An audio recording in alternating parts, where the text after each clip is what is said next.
যেই স্বপ্ন দেখে আমরা যুদ্ধ করেছিলাম, সাম্য, মানবিক মর্যাদা, সামাজিক সুবিচার, এটি আওয়ামী লীগের দুঃশাসনের ফলে হাওয়ায় মিলিয়ে গিয়েছে।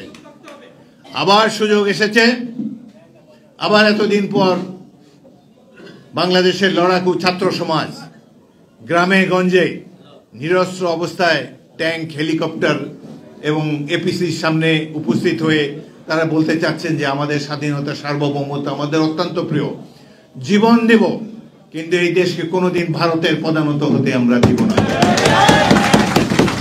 এই হোক আমাদের শপথ। এই দেশ একটি জনযুদ্ধের মাধ্যমে স্বাধীন হয়েছে। সাধারণ মানুষ যুদ্ধ করে এই দেশের স্বাধীনতাকে অক্ষুণ্ণ এবং ইনস্টিটিউশনকে ধ্বংস করে দিয়েছেন। আজকে তিনি আবার তার সাবেক আশ্রয়স্থল ভারতে প্রবেশ করেছেন বাংলাদেশকে ধ্বংস করার জন্য, আনস্টেবল করার জন্য। এবং আমি অবাক হয়ে যাই, পৃথিবীর বৃহৎ গণতান্ত্রিক রাষ্ট্র ভারত কিভাবে তাদেরকে আশ্রয় দিল। তারা দেখে নেই যে বাংলাদেশের টেলিভিশন বা অন্যান্য ইউটিউব প্রত্যেকটি চিত্রে দেখা গিয়েছে লক্ষ লক্ষ মানুষের যে ঢল, যারা গণভবনে ইট খুলে তুলে ফেলার জন্য 5ই আগস্ট তারিখে প্রমত্ত ঢেউয়ের মতো গর্জে উঠেছিল। জনতার যে ঢৌ, যেটি থেকে শেখ হাসিনা এমনকি ইউনিফর্মধারী র্যাব এবং অন্যান্য বাহিনী পর্যন্ত পালিয়ে গিয়েছিল। এই দৃশ্য দেখার পর তারা কিভাবে কল্পনা করে, কিভাবে হিসাব করে বাংলাদেশ দখল করতে কতদিন লাগবে।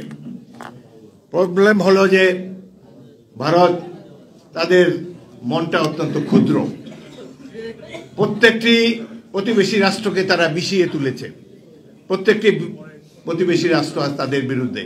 সবচেয়ে বড় হিন্দু রাষ্ট্র নেপাল, তারা পর্যন্ত এদের বিরুদ্ধে।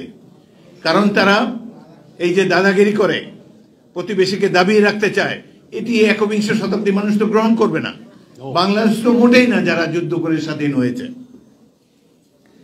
মমতা ব্যানার্জিকে ভালোই মনে করতাম, সৎ, ভালো মহিলা, সাদাসিধা চালচলন। তিনি পর্যন্ত বলেছেন শান্তিরক্ষী বাহিনীকে আমন্ত্রণ জানাতে চান বাংলাদেশের সংখ্যালঘুদের রক্ষা করার জন্য। কত বড় মিথ্যাচার! বাংলাদেশের মতো সাম্প্রদায়িক সম্প্রীতি পৃথিবীর কোন রাষ্ট্রে নাই। অবশ্যই আমাদের এখানে আসুক, তারা দেখে যাক। কিন্তু ভারতীয় মিডিয়া এই কল্পকাহিনী ছড়িয়ে বেড়াচ্ছে যেখানে হিন্দুদের উপরে অন্যায় অবিচার করা হচ্ছে। আমরা এই দেশে আবহমান কাল ধরে সাম্প্রতিক সম্প্রীতি নিয়ে বসবাস করে আসছি। এই ধরনের কল্পকাহিনী ছড়িয়ে তারা বিশ্ববাসীকে দেখাতে চায় যে বাংলাদেশের মানুষ এক পেশে, বাংলাদেশে কারো জীবন নিরাপদ নয়। সম্পূর্ণ এই মিথ্যাচারের তীব্র নিন্দা আমরা এখানে জানাচ্ছি। আর একটি কথা, যুদ্ধ যদি তারা শুরু করে, এই যুদ্ধ আবার তাদের দেশে গিয়েই শেষ হবে। আমরা প্রত্যেকটি বাংলাদেশি নাগরিককে সামরিক ট্রেনিং দিয়ে প্রস্তুত করব যুদ্ধের জন্য।